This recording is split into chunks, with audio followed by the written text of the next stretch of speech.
একাত্ম মানবতার প্রণেতা ও প্রেরণা পুরুষ শ্রদ্ধেয় পণ্ডিত দীনদয়াল উপাধ্যায়ের প্রয়াণ দিবস উপলক্ষে নয়াদিল্লিতে তার প্রতিকৃতিতে শ্রদ্ধাঞ্জলি নিবেদন করেন প্রদেশ সভাপতি তথা রাজ্যসভার সাংসদ Rajib Bhattacharya.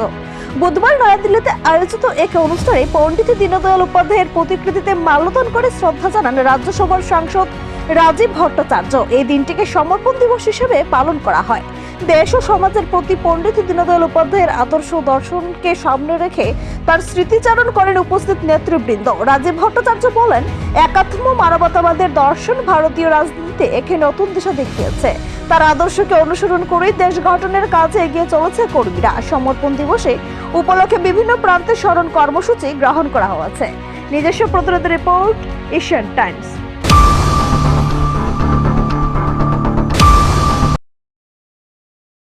Hasteni joto lukurogno wilau khulumaya pharu sini titi edisi no prai 4.5 bosorong wi lukurog Maharaja ni tuijul mongbai je chung titi edisi salok tongmanno loge roi tongbai mani bagai jo tono kha kaham tei khulumaya pharu lekha hambai chung last foreign half year ro chung sini titi edisi chini limited fan ni bisingo phano जों lukurok ni bagai je samung kaham tangnani nei jatiok mani bisingo lukurok nognai ja omhai जों samung tangui mamano nirok